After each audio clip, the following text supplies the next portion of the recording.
Is that better? So thank you for bearing with us on the technology side of things.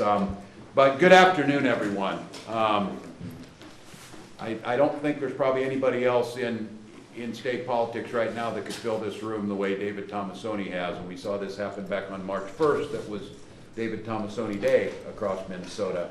I will note that this is our first official bill signing and the largest crowd in this room since March of 2020 to come back. It feels appropriate to be back for this important piece of legislation and also a celebration of the work of not only Senator Tomasoni, but this bipartisan group of legislators and advocates here.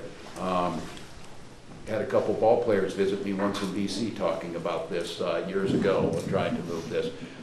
Minnesota's advocates around the treatment, the care, and the eventual curing of ALS has been front and center. Today takes that to an entirely different level. So first and foremost, I want to thank Senator Tomasoni for all of the work. He and his family have served the Iron Range for decades. They are a family name and a well-known household name in northern Minnesota. Now that's true across Minnesota for this work on this piece of legislation, of bringing this to the forefront and showing the dignity, the class, and once again, the advocacy for so many others to make this happen. To all of our advocates who are here, I want to thank you. You see a whole bunch behind us here. Too countless to name, but I do want to point out Representative New Brindley for her advocacy, and as I said, the piece in this legislation with the caregiver help is truly compassionate and truly needed. And your difficult lived experience in this is translating into improving the lives of others. This is why these folks come to the Capitol, and today it just signifies that. As you know, and you'll hear more about this legacy, this piece of legislation, to try and make sure that we're getting out money to those that are going to work on the care and eventual curing of ALS and the care of those that are treating family members, and in a way that shows what Minnesota does care about and does prioritize. This piece of legislation gets to that. It's $20 million in grants, it's $5 million into the caregivers, but more importantly than that, you see a bipartisan wide net that was cast to try and attack this issue in a way that hasn't been done in any state before. And I'm just incredibly proud to watch what's happened here. This piece of legislation is here to be signed. One of the first things that's been there, and it shows Minnesotans that we can come together around a common good. It takes a leader to make that happen, and Senator Tomasoni has done that. And this bodes well for Minnesota. So I am going to, in a moment, proudly sign my name to a lot of hard work over a lot of decades that was brought together with Senator Tomasoni and these legislatures to make a reality. And with that, I'm going to turn it to our friend and our champion of the day, Senator David Tomasoni.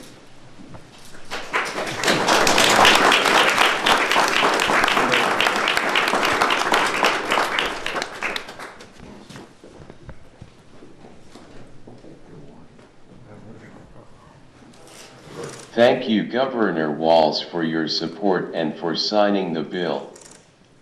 You know, the governor called me shortly after my diagnosis, told me that he would support whatever I wanted. I received similar assurances from Speaker Hortman and Majority Leader Miller. Maybe I should have asked for more. Such assurances, I never would have expected to be here, signing this particular bill, participating in a signing ceremony of this magnitude, surrounded by so much love and friendship, this early in the legislative session. My family and I are overwhelmed and grateful to everyone involved. Thank you, Senator Bach, for your friendship and for shepherding the bill through the Senate. Thank you, Senator Housley, for carrying one of the bills and for your love and support. Thank you to all the co-authors, too.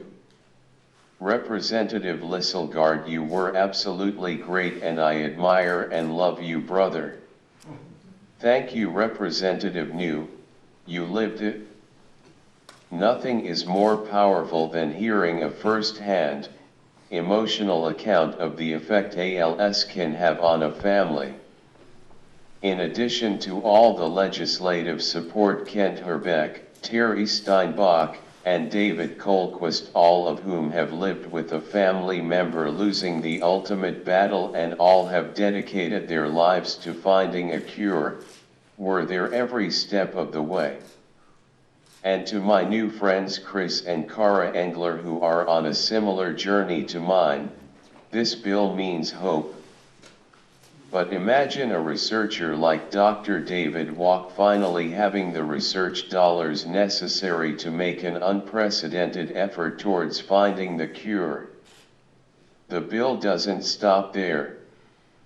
Caregivers get some badly needed support also, as being a caregiver is a 24-hour job.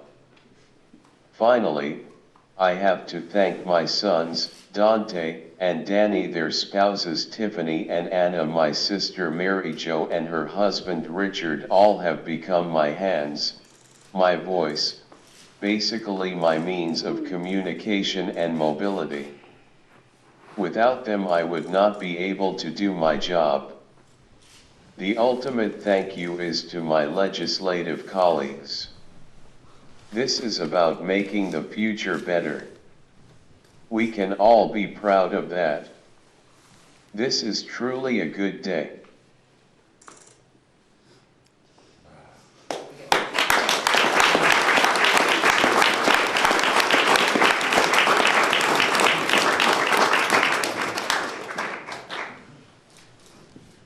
Well, David, in our decades of service here, I can't ever remember a time where you were such a hard act to follow.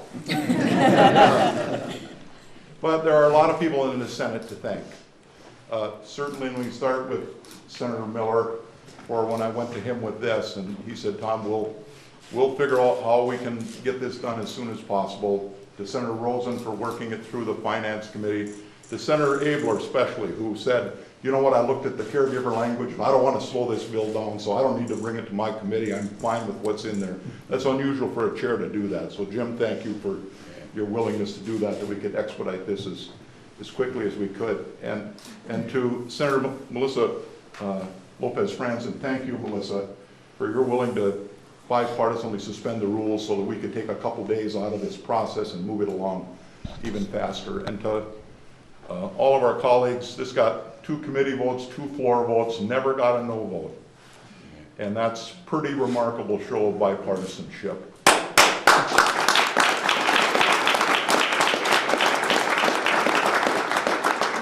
So, and I've moved a little bit of legislation through the legislature in my years, and this one, I think I can say I've never ever carried a bill that I thought was so full of hope.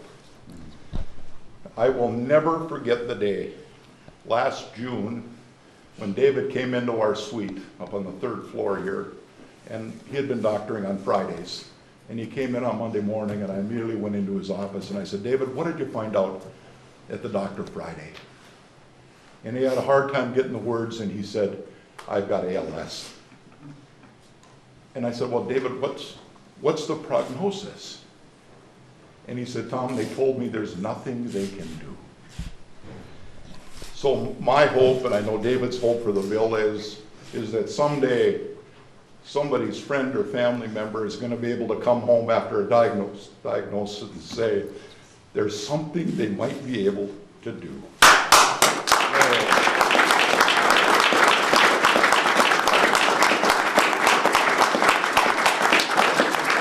That's the hope I have, David, for your bill, for our great researchers at the university and at the Mayo Clinic, that they'll be able someday, the response will be different when the diagnosis is ALS. So, David, thank you for your great friendship. Thank you for allowing me to be part of this whole process, and thank all of you, members of the legislature, for your overwhelming support of this. Can't say thank you enough. Thank you. Yeah.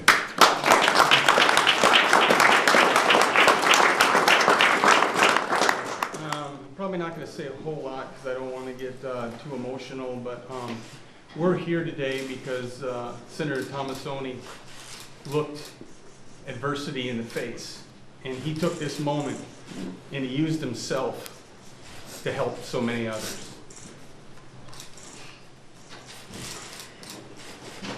And he is a true friend of mine, and he took me underneath his wing, and he showed me that it wasn't about Democrat or Republican. It was about your district, and it was about people. And if there's one thing that anyone can learn from Senator Tomassoni, love solves everything, and hate solves nothing. And Senator Tomassoni, I love you with all my heart, my dear friend.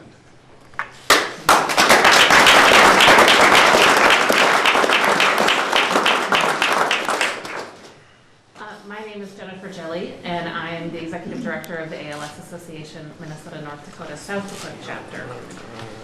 Thank you, Governor Walz, Representative Listlegard, Senator Bach, and especially Senator Tomassoni for this historic legislation that will improve the lives of families living with ALS in Minnesota.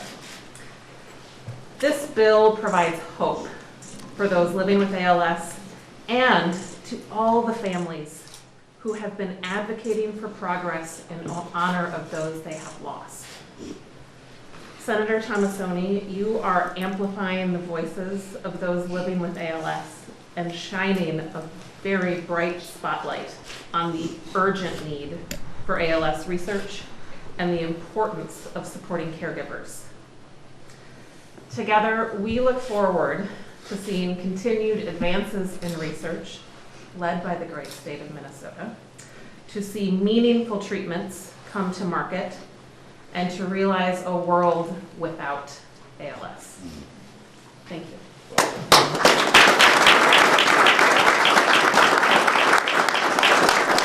I'm going to sign this legislation. We'll come back up, and then there's a lot of folks here who made this happen and take questions from all of them. But I would like to take a point that all of these legislators know this, that successful legislators like Senator Tomassoni who get this done, one of the big reasons they're successful is not just that listening to their constituents, what they do well, they have incredible staff around them. And I'd like to make note of Laura Bach's work around this. To move the piece of legislation.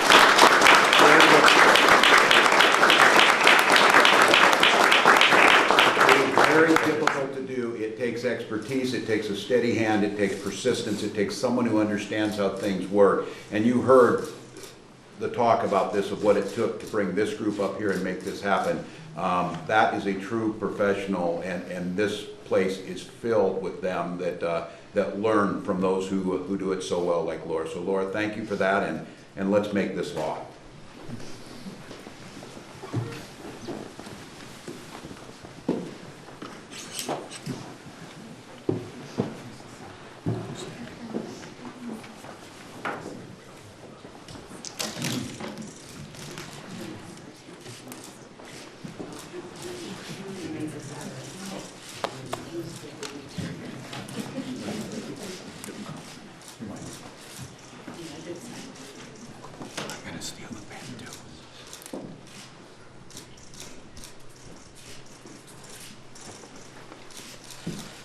It's law.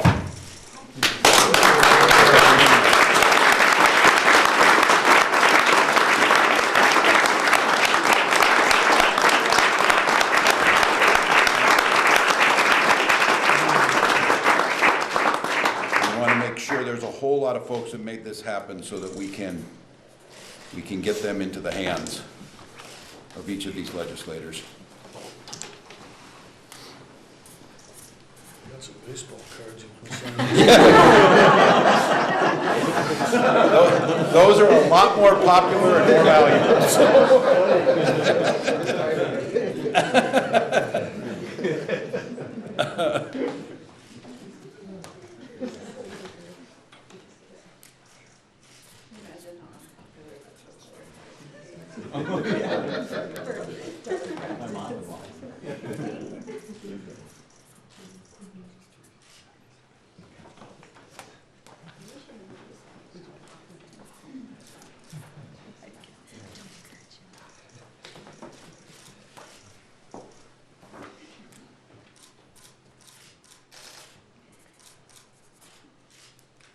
There it is. I don't get to do this.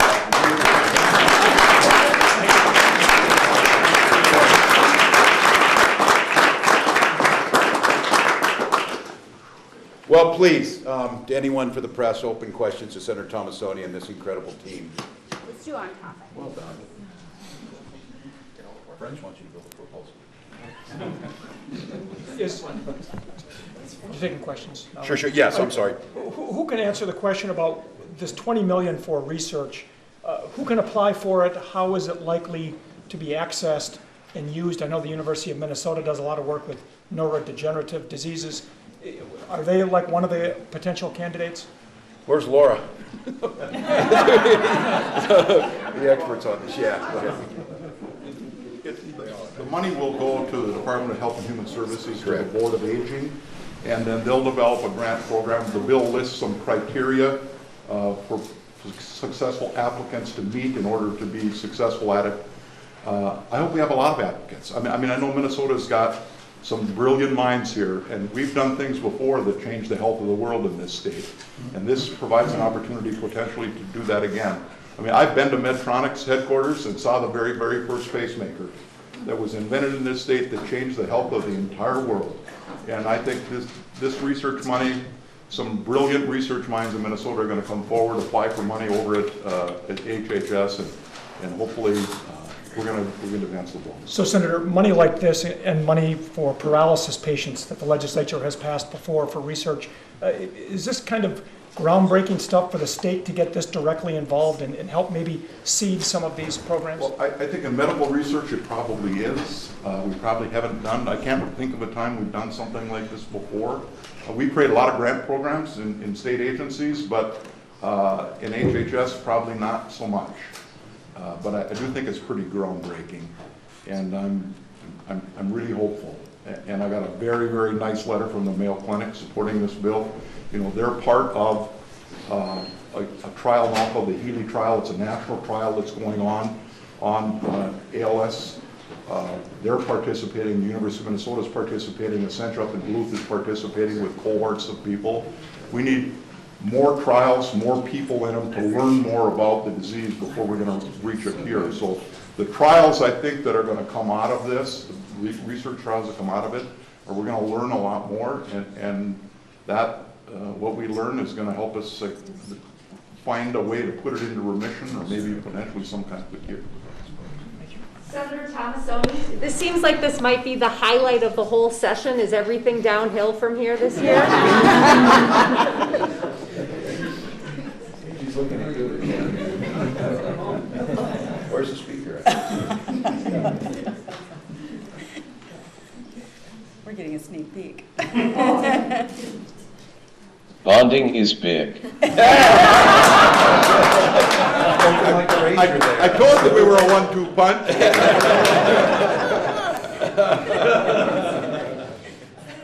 What type of support will caregivers receive with this $5 million? What will it go towards specifically? It's great. So we actually changed the language for caregivers at these podiums are not made for we actually changed the language on caregivers to ensure that this could go for direct support and provide home health support for families. When you are diagnosed with ALS, you immediately qualify for disability, which puts you into Medicare. And home health is only available under Medicare if there is an expectation, a reasonable expectation of returning to a baseline of health. Well, unfortunately, ALS is a degenerative disease, and there is no returning to a baseline of health. So families really need that support in additional home health support. The ALS Association, there are several people here from the ALS Association, and that's one of the things they provide to families now is some limited respite care through home health. And so that's the hope that these dollars will be able to go to provide that kind of support for families. For someone with the ALS Association, can you please talk about the scope of the actual amount, 20 million, when you compare it with what the Ice Bucket Challenge has raised historically? This is a big percentage. How does it lay in to the overall state of research funding? Thank you so much for asking that question. If those of you might remember, in 2014 was the Ice Bucket Challenge, which brought in $115 million nationwide. So $20 million is a pretty significant bump. And what I can say is that $115 million really was a shot in the arm for research. Since that time, researchers have identified 5 new genes associated with ALS. We have more drugs in the pipeline now than ever before. So this $20 million is really going to continue that momentum. And here in Minnesota, where we have renowned research centers, they've been mentioned, the U of M, Mayo, Hennepin, Health Partners, Essentia and Duluth, this will really continue to on that momentum from the Ice Bucket Challenge. Anything else? Senator Tomassoni, back at your press conference, you said you were hopeful this could get done in a week. Took a little bit longer than that, but are you happy with your colleagues? Everybody's really waiting here. What's going to come out of here? I'm elated. Senator, can I ask one hockey question? Your alma mater, Denver, is in the Frozen Four, so are the Minnesota Gophers.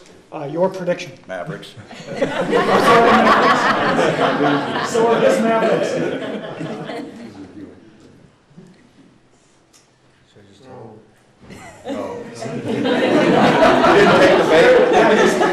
Still a politician.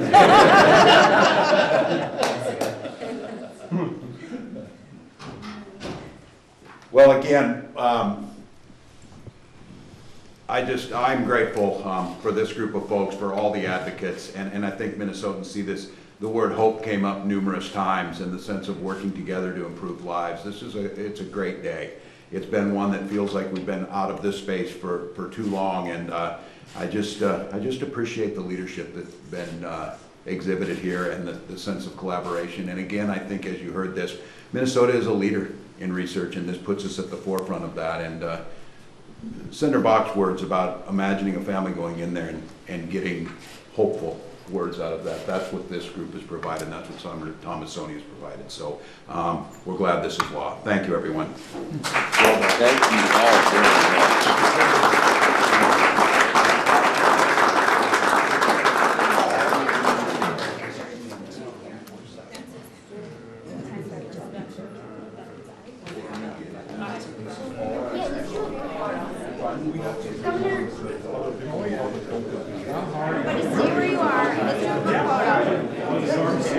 Yeah, good to see you. You too.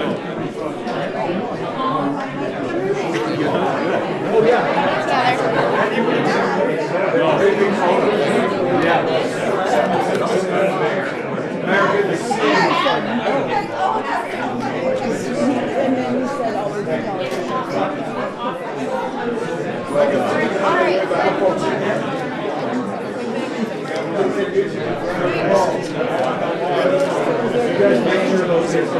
Okay, everybody, let's do a group photo. Let's look at Holland.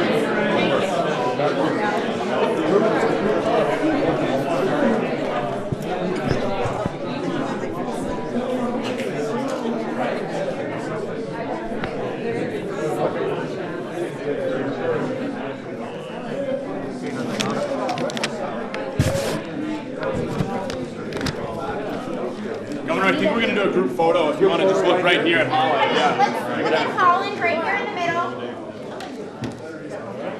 Squeeze everybody in. This will be good. Is everyone look right here? Is everybody ready? I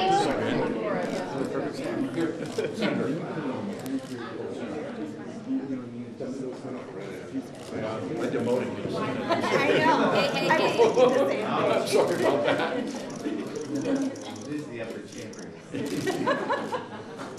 I don't think you guys have ever told us that, ever. Right?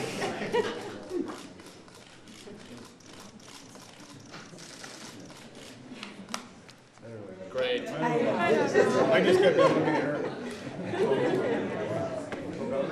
This is what the last night of session is supposed to feel like.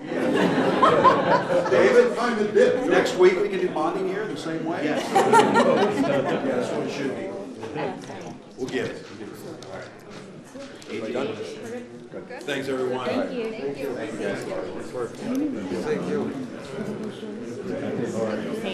he was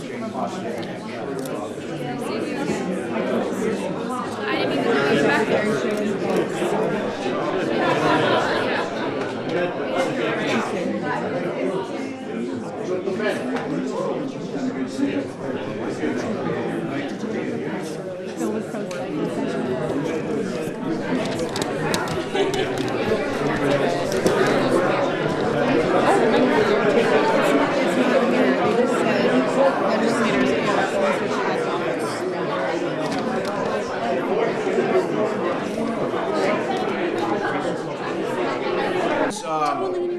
Theo, you want to go? Yeah, well, first of all, Governor, you've got a negotiating session at 4:30 this afternoon. You had one yesterday.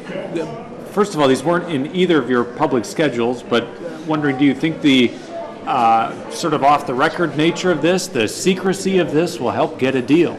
You know, I hope so. Senator Bach made a really keen observation. He said this is the way sessions normally end or can. I have said from the beginning that the budget situation we're in, coming out of COVID, a lot of the economic indicators, there's no reason we shouldn't have a lot of win-wins. The nature of these negotiation sessions that are these last couple days, it is because of the reinsurance deadline set by CMS federally of April 1st on Friday. So we feel very strongly that that is a pretty carved in stone as we do all the work that has to go into that for us to try and finish that. So leadership has, and that is the chairs, have been working diligently all through the weekend. There has been conference committee and conferees working. Leadership has been asking them to come back each day and kind of update where we're at. Progress is being made. It's my hope, and it was kind of the goal, that we will go into that 4:30 meeting and be ready to button up the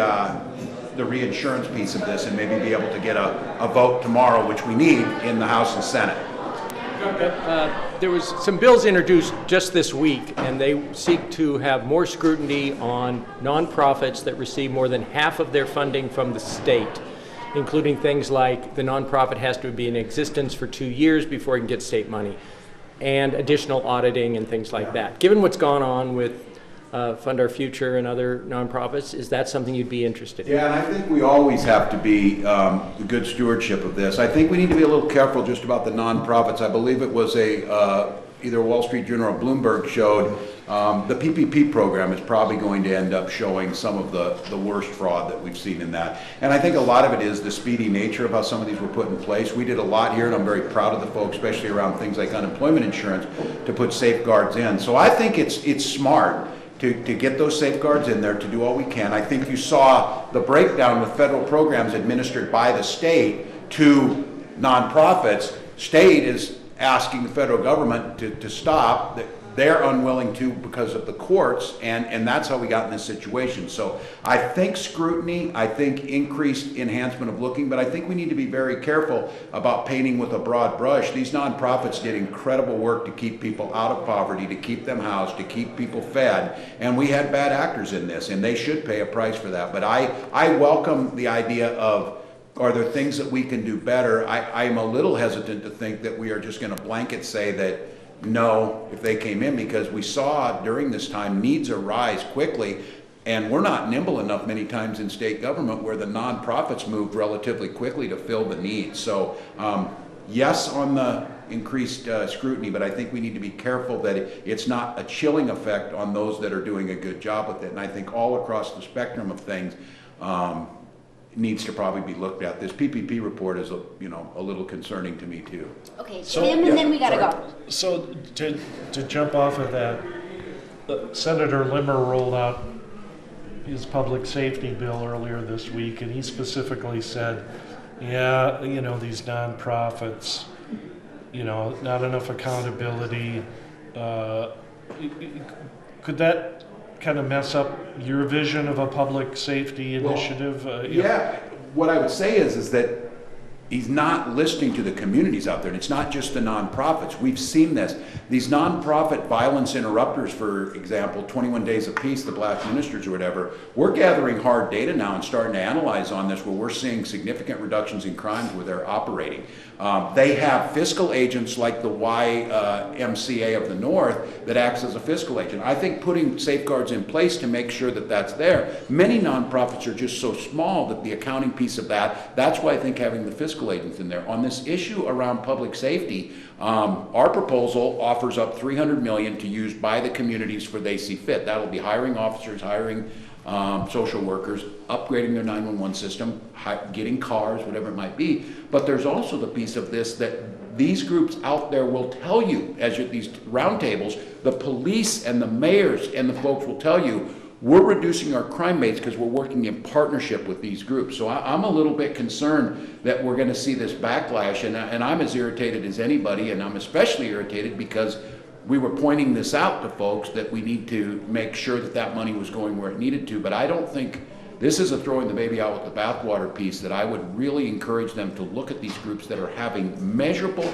impacts and are supported by the police as interveners, making their job not only easier, but working back upstream on this crime stuff. So I really hope they would reconsider that. And again, we need accountability of the folks who game the system, but the vast majority are delivering.